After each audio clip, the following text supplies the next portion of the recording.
Good morning, good afternoon, and good evening, and welcome back to the Macro Lounge podcast. And what are we talking about today, Rachel? So last weekend we had the first IFBB show of the season, or shows should I say. We had the Auckland Regional and Auckland National Championships. Sorry guys, I can't talk very well right now.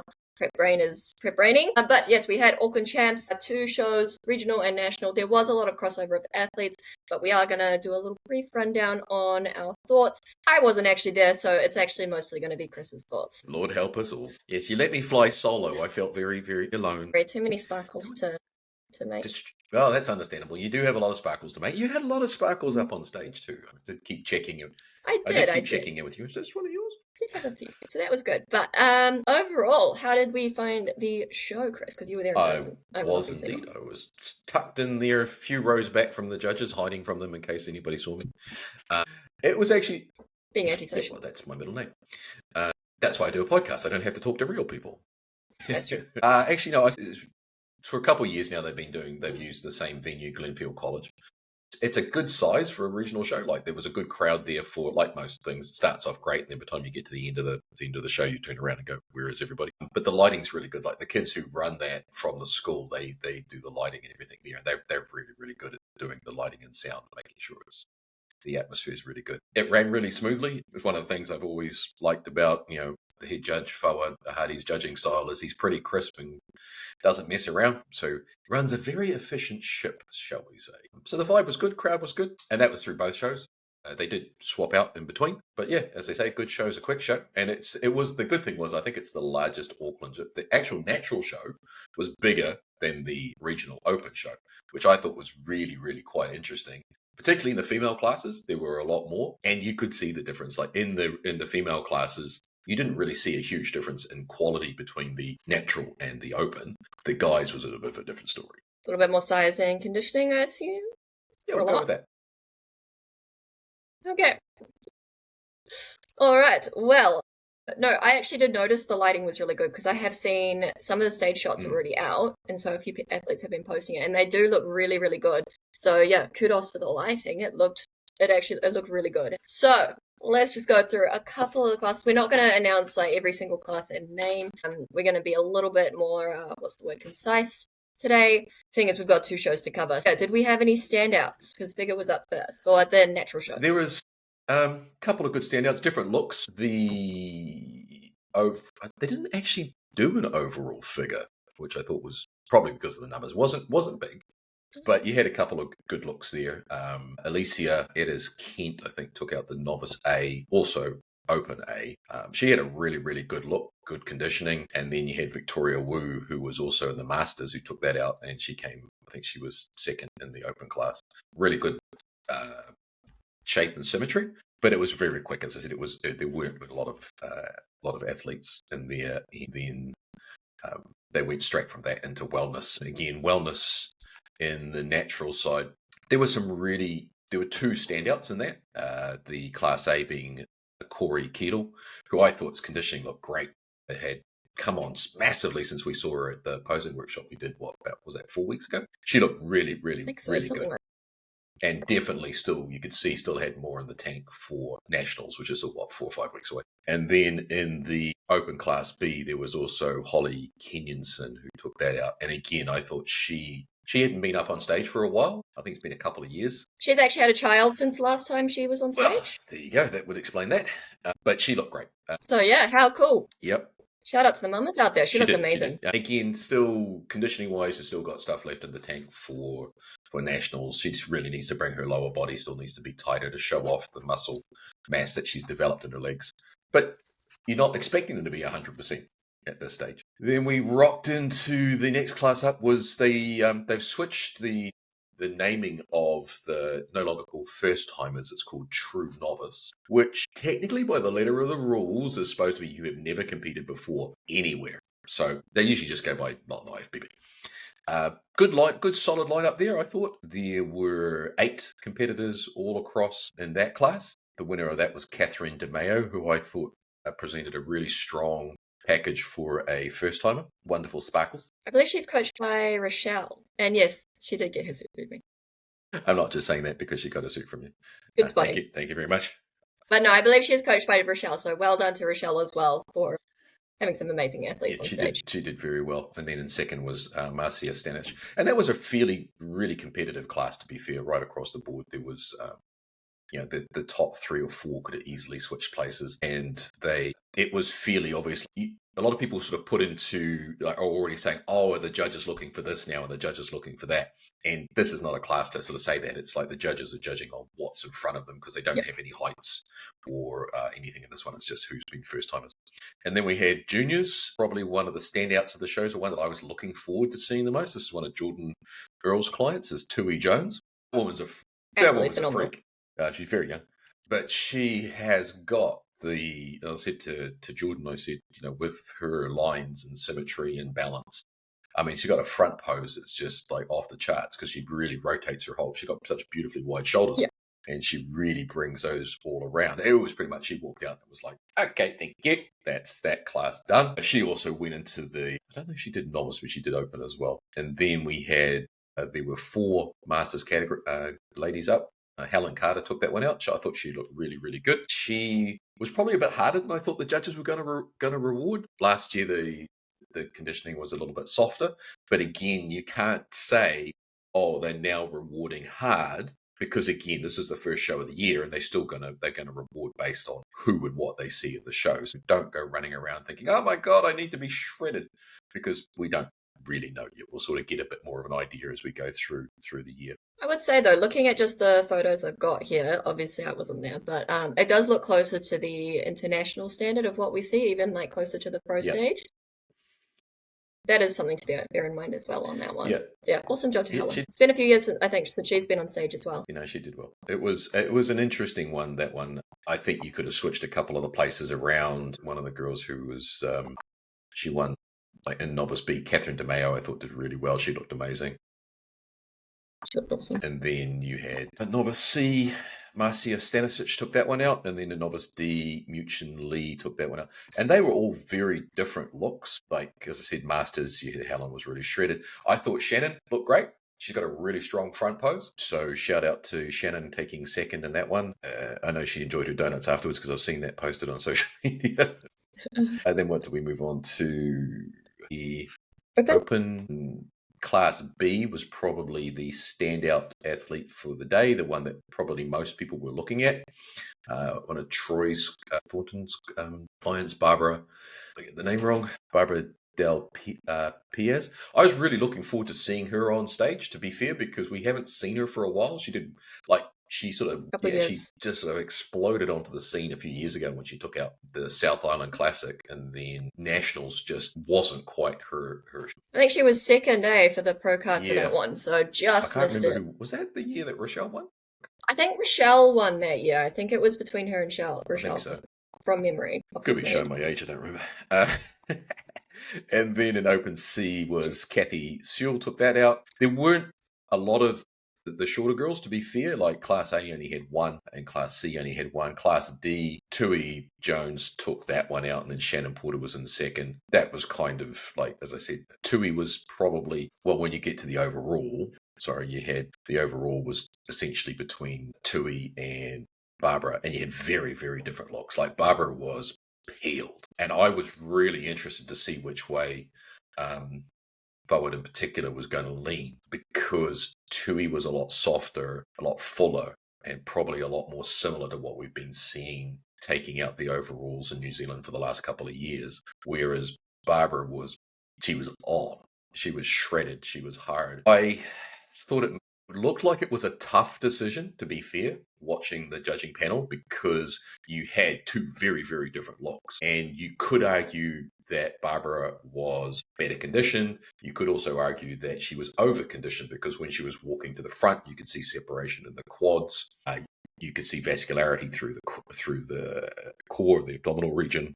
And, she was hard, whereas Tui was a lot fuller, had a lot longer flowing muscles, but obviously wasn't 100% on. So you could see it was an interesting one. I thought that if they'd gone for Tui for the overall, that could have potentially signaled what the year was going to look like. So I was like, this could be interesting. And when they went the harder look, which to be fair, I would have rewarded because I like that look. I think that looks good. It's still bodybuilding. It could have made some interesting talking points as well. So that was the highlight through there, I thought. Do you think, just going to put you on the spot here, Chris, that Barbara being slightly too conditioned was, I mean, less, do you think she was more, how do I describe this? Sorry, guys.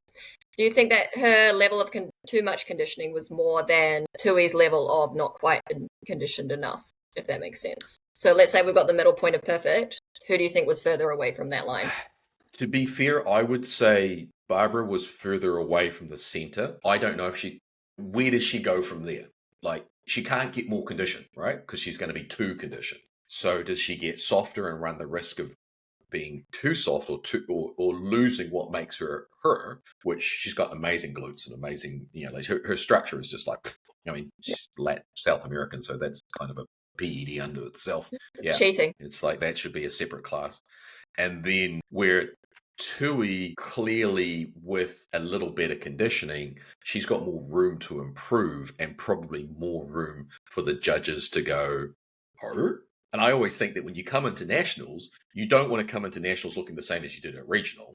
You want to come into nationals literally with a look that the judges have to look at you and go, wow, she put in whatever feedback they gave her, or she's made this, she has stepped up.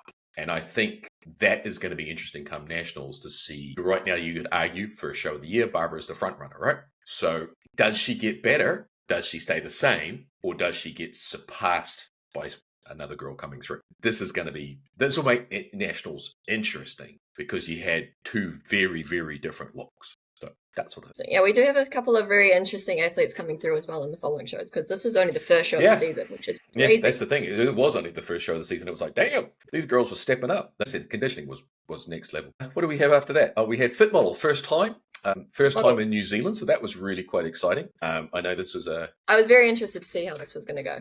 Very, very interesting. It was all of the ladies in there. I thought they fit that criteria very well of what the fit model's looking for. Softer conditioning, less shoulder caps, more. They use Ashley Coltwither as the model for it, /2000. There was probably a little bit under conditioning in some of the girls and a little bit over conditioning in one. So there wasn't like a perfect example of what they're seeing.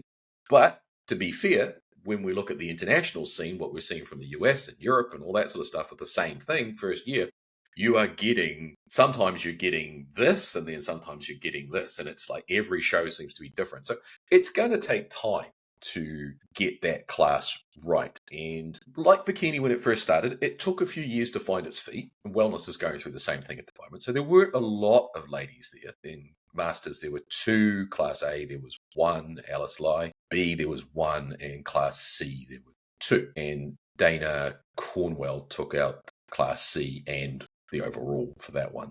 So it will take time. The posing is different. The look is different, as Rachel will talk about later. The bikinis are different. And it will take some time to get that sorted out. So we do need to allow some teething space for it. So yeah, that was really good to see that finally come to the stage in New Zealand. Technically, that was the debut for it in New Zealand, so that was really good. And that was the last female class in the naturals. As per usual, this is where the Sparkly Brigade ends. So sorry, gentlemen. I mean, to be fair, technically, Fit Model, the Sparkly Brigade ended. Rachel Mead! And not me getting us cancelled this week. Technically, that's where it ended. Technically. Well, I will say, I just want to say, Dana is a really beautiful example of Fit Model. I think she has a really nice look, really nice presentation and shape. Probably needs a little bit more size from what I've seen overseas. I don't know if you agree, Chris, but yeah, absolutely stunning presentation.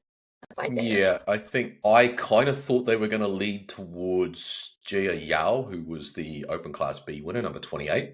She was in a darker purple. I thought she looked a little bit more fuller. I thought Dana looked stunning, but I also thought she looked a little bit, maybe a little bit too under-muscled. But again, this one's finding its feet, so it wouldn't have been an easy one for the guys and girls who were judging to actually judge because, again, they've never seen it either. So, but I thought it was a really, really good start for Fit Model in New Zealand, so that was cool. And then where did we go from there? That was, as I said, we probably will have to start talking about boys at some stage, but as some of the comments I've said to them, when you start wearing sparkles, boys, we'll start talking about you. And then what's his name, one of the guys from ICN said, well, my trunks had purple sparkles on it. I was like, all right, next time you're on stage, we'll talk about you just to make him feel better. But so a lot of these ladies did cross over into the regional, which they had a quick break, which I think they needed to because they had to clear some of the people out from backstage. The drug tested side was actually bigger, as I said, than the actual open, which I thought that was quite interesting. Most of the ladies crossed across into the open regional as well. Obviously, not that many of the guys did, but there was some really, and just from the guys' perspective, there were some really strong physiques there as well. But obviously, we focus on sparkles, so we don't. Girls only, girl power. So then we moved into the regional. And we talked about this the other week when we did the review of the ICN South Island Classic. The interesting thing about the South Island, and I'll be interested to see if this is the same with the NZIFBB South Island Champs coming up in 2 weeks. I swear there's something in the water in the South Island because that's where all the figure girls live. So there's something going on down there that they just, it's like figure girls just all moved to Christchurch. They've got creatine in the water supply. Maybe we just need to start drug testing the water supply. Test the Avon River. Mm-hmm. So there was not a lot of figure girls. In fact, there were only 2, and that was the same person. Technically, there was only 1. And I'm just thinking that. And then we moved straight into wellness. So wellness was the same for the naturals. Corey took out Class A. Holly took out Class B. And again, those 2 went through for the overall as well. And shockingly enough, the result was the same. I would have been worried if it wasn't, because then I might have looked sideways at Farwood saying, what changed in the last 30 minutes? I do really love Holly's look for wellness. She looked absolutely stunning as well. You could see she looked really confident. She isn't too muscular in the upper body, but it brings a good level of muscle that it's not quite balanced, but it doesn't look under-muscled. So, she brought a really stunning look. And you could see her legs were coming in, so to speak. Like, they were conditioned, but they weren't on. It will be interesting to see how she maintains the size and the conditioning in her upper body and doesn't get over conditioned. But as I said, the difference in 4 weeks since I saw her at the posing workshop is marked. And I think, and both her and Holly, they look great. How the hell Holly does it being a mom and traveling around as flight crew on Air New Zealand is flight attendant. It's crazy. I've seen some of her videos. So it's in the family because I actually know her sister is a Olympic swimmer. They've got craziness in the family. Okay, that seems horribly unfair. So that was really good. That was a good one. But wellness again, it's still finding its feet in New Zealand. But these 2 ladies were really good examples of that class. Then we moved back into the true novice. There were 4 girls in the true novice. There was a real interesting look of conditioning across there. Sorry, I'm just looking at some photos that I took on my incredibly outdated camera, as Rachel likes to remind me of on a regular basis. Okay, guys, GoFundMe. Can we please fundraise to get Chris a new phone so we can take better photos? Hey, what's wrong with it? It still takes the Apple updates, damn it. It's fine. But I thought it does not take good photos, though. But that, to be fair, could be the operator over the camera. Just to be fair.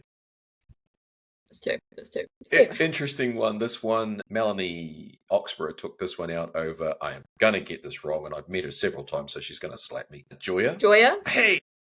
I just thought I'd cut in there to just dub that over the top. And Joya! I personally thought Melanie looked great.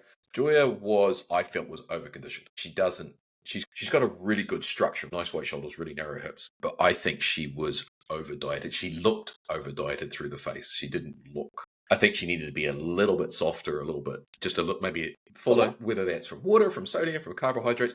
But again, first time, so you don't expect to get this right. Fantastic job for this. Fantastic. And I would expect to see again as she goes into nationals that she probably will.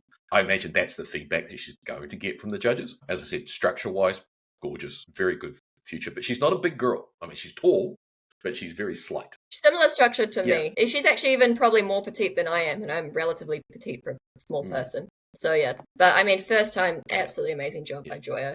And I don't know, most people I feel would probably rather be slightly on the more conditioned side than on the softer side, because at least you've done above and beyond what you can do. So she can always work on that for the nationals, and I'm sure she hopefully had a blast. She looked like she was really enjoying it. Yeah, I'm just looking at the back shots. Holy, Melanie's back shot. Oh my Yeah, she god. had a great. She like the glute tie-in was just there. It wasn't really like you see in some of the pro girls, but it was like that was what I mean for a first timer. I was like, holy Jesus! How is she a first timer? Yeah, Holy. She's actually one of my clients too, so I'm not sure why I'm shocked about this because you've she seen also it looked before. amazing when I saw her. But when you look at But still, I'm like looking at the photos like, holy heck. and when you look at the pictures, you can see the very different looks right through there. But for first timers, again, and they'll take their feedback and they come back. And as you said, one of the things, if you come in over conditioned for a regional, that's probably a lot easier to address with, with your systems and your coaching and all that sort of stuff, getting ready for nationals. Yeah, it's just, when you've only got 4 or 5 weeks between, say, the regional and nationals, you can't change your structure. That's the only thing you can change is your conditioning. And I would rather be ready and freaking peeled now and then be able to fill it up and smooth it out than try to think, oh, Jesus, we've got to drop another 3, 4, 5 kilos of body fat. This was an interesting lineup because we had the structure versus the muscle on this one, so that was quite interesting because both obviously had fantastic conditioning. They both had fantastic conditioning. And then next up, we moved into the juniors, where again the genetic freak Tui Jones took that one out. Where I thought a very competitive Caitlin Clark and Hannah Prendergrass. I thought that was a really good lineup. Oh my god, she's making them look so short. I think she's taller than me. I stood there and I was like, I was standing next to Jordan. I'm just looking at this photo. Oh my god, poor Caitlin standing next to her is like barely coming up to her shoulder. Pretty much. And considering as we haven't seen Tui for a couple of years, I thought she did really, really well. And that front shot is just money. The way that she can rotate her shoulders around. She definitely has the look of like, I'm here, I'm a boss. She definitely has that like, look at me. And I saw a picture of her last time. She was like 2023 or something. She had blonde hair. I was like, really? Yeah, she did. Weird. Really strong, and you can see that again from the back. She's got the X factor. It's just I think with Tui, it's a case of when, not if. Then we moved into the Masters, which was there was one new addition in Masters, and I think that was Melanie Oxborough. I thought there was a really close battle between Helen and Melanie. Shannon came in third, strong third for Shannon. Shout out to Shannon. But I was tossing between Melanie and Helen, and to be fair, I was leaning towards Melanie. I thought her structure was a little bit. I thought she was a little bit fuller through the glutes. She had a more predominant glute hamstring tie-in. Perhaps was a little bit hard, and I think although Helen was pretty hard as well, so it was interesting those two because they had similar conditioning. So that could have gone either way, but I thought that was a really strong result in the Masters class, and bringing that one up obviously was Melissa, who I thought was great as well. Wasn't anybody in women's bikini novice A or B. There was only C and D. Tall girls for the win. That's unusual. Usually it's like D. Who's left? It is. Yeah. It's so funny. The past few years, the tall class has just exploded. Like when I first started, there was never anyone. Like my first year of competing. Oh, actually, no, there was a few people that year, but I mean, I swear when, like, the early days, it was, like, 2 or 3 people in the tall class. And then now, it's just, usually it's the overall winners and pro card people in the tall class. I'm like... And in that one was Joya again and Melissa. Joya took that one out. In Open Class B, there was as I said, the stand-up for the show was Barbara and Helen. Again, Barbara just looked like she had the time. You could see it. It was like, she was a very experienced and seasoned athlete and a well-deserved overall title for her. And you would have to say she's the front runner. I mean, it's easy to say now she's the front runner going into the pro card standing, being it is also only the first show. So we'll see who comes out of the woodwork in Wellington, then obviously South Island after that, and then Waikato as well. So it'll be interesting. There'll be other ones who'll come out, I'm sure. So I'm sure Barbara's not going, hey, it's mine, it's in the bag. Because if she did, I'm pretty sure Troy will probably slap her up the side of that. In Class D, of course, we had Tui, Joya, Shannon, and Melissa again. Same results as previously. And then that was pretty much, again, the overall was between Tui and Barbara. I would have been shocked if it had gone another way. Again, would have taken some explaining. It has happened before. I have seen it happen before. Things can change. And normally it wouldn't change that dramatically, but it does happen. And then there was only one fit model. Now, there was a little bit of controversy around this one. Just as a disclaimer, it had absolutely nothing to do with Sasha herself. She's copped a little bit of negative flack on social media recently, and she shouldn't have. This is not her doing. And I know this was a class that you were the most interested in seeing, Rachel, as a bikini designer, because there hasn't been a huge amount of guidance from NPC Worldwide Overseas as to what the bikini is going to be. And you can see it's been changing when you see the shows posting. It's different cuts, different sizes. The girls in the natural show were very consistent, but in this case, the bikini was a standard bikini athlete bikini. And as Rachel and I have been talking about ad nauseum recently, what are the rules for the bikini? So for the fit model, the rules are slightly different than the bikini suit. So for fit model, they say no V-cut, no rhinestones, and 50% And coverage. no fun. Yeah, I know, right? So, I mean, it is expected to have a bit of leeway, I guess, with the 50% coverage because we have not been given any way to measure that. We have not been given any guidance on what 50% coverage really is actually measured at. And so that's expected, but rhinestones is very yes or no. This particular suit, yes, it did have rhinestones. V-cut, again, yes or no, this suit was also V-cut. There's not allowed connectors. The suit did not have connectors, so it did follow that rule. But yeah, pretty much the rest of it, not so much. It definitely was not a 50% coverage. It was more of I think it's just smaller than a Brazilian, that suit. It wasn't quite a pro, but it was smaller than a Brazilian, which also is not meant to be allowed in this category. And again, the thing is, Sasha met the criteria as they talk about it for what it is supposed to be physique-wise. Like she's slightly softer, doesn't have cap delts, no real glue tie-ins. She's got a flat but not a shredded core, kind of like more like we see on the fitness magazines, right? So she fit the fit model criteria as it's been written. And again, as I said, it's certainly absolutely no reflection on her that the bikini was not correct. And to be fair, the responsibility for that, whilst yes, it does fall onto the athlete, it is the responsibility of the stage marshals and when you go into registration, because you have to bring your bikini in to inspect that to make sure that it's up to the rules. So again, no hate on Sasha or her team at all, because she actually presented an amazing physique and thoroughly deserved the placing. So yeah, I just want to make sure that she understands. You look great, and we do need to be conscious of the rules are the rules. So hopefully we'll see them sort of enforced a little bit going forward. Yeah. Because, it is a little bit frustrating for other competitors who are following the rules when the Federation doesn't enforce the rules that have been clearly set. So, yeah. And then again, that's no shade on the Federation. It's a new category, and it's going to be teething in a little bit for them. The 50% is that weird rule, like how do you measure it? You can't, so you have to use a bit of sense and go, well, that's really bloody small. So, yeah, it'll take time. First show, hats off to her for that. So in regards to that, just follow the rules, keep it as close as you can to it. And I always say, look, if in doubt, bring a second suit, because you do not want to be that one person who gets told at registrations that I'm sorry, you can't wear that suit. And having been in that position many times in the past as the one doing registrations, I have had to make that call for people. And I can tell you what, it absolutely sucks when you say, please tell me you have a plan B. And most people do not. So that is the first show of the year for the NZIFBB, the Auckland Regional. Any final thoughts or questions on that, Rachel? Oh, let's have a think. So we've talked pretty much about most of the standouts.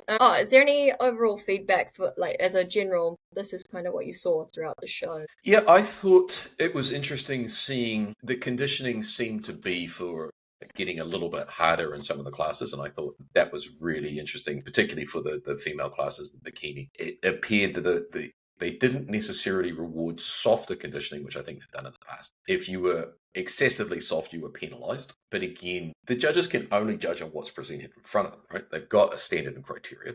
And if these athletes are showing up in a certain condition, then that's the placing. So I wouldn't be rushing back to your coach saying, I need to be shredded because Barbara was shredded, or I need to be this, because it'll play out throughout the year. But I thought the show went really smoothly.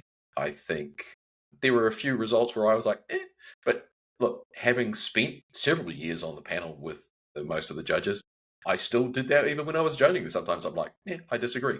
But that's why you have multiple judges, and it's just basic math. So, I think just keep an eye on what everybody else, the conditioning other people are doing as they prep through to other regional shows, and then obviously get ready for nationals. And the IFBB still got 3 more shows? 3 more shows before nationals, yeah. So next up for the NZIFBB is the Wellington or the Joe Alberg Classic. I'll be down there for that. And then they've got the South Island Classic, and then Waikato. Those are always three really big shows. Be interested to see how many figure girls they have in South Island this year. But yeah, it should be fun. As I said, good show. It was a good first up showing for the IFBB for the 2025 season. And I'm really excited to see what comes out of the woodwork over the next month or so. So it should be interesting. All right, and to wrap things up, who do you think are the key athletes to look out for nationals from the show? Ooh, well, obviously, Barbara, is it Players? Players? Or Piers? Piers, I can't read that one. Tui, and then Jones? I would say Connie and Corey, and Holly from Wellness. Those are the ones to really watch out for from the females this year. And it will be interesting because you've got, particularly in bikini, two very different looks. So we'll just have to see how it goes. Should be fun. Beautiful. All right. Well, everyone, hope you enjoyed. Let us know what you think and let us know if you have any questions that you would like us to go over in future podcasts. And I think we will wrap things up there. Okay, so if you liked today's episode, make sure you hit subscribe on Spotify or Apple Podcasts so you don't miss the next one. And if you're enjoying what we are saying here on the Macro Lounge, leave us a rating or review. It actually really helps more athletes find the show. And you can also follow us on Instagram at macro_lounge_podcast. Thank you for listening. And on behalf of Rachel and I, we will see you next Saturday. Enjoy.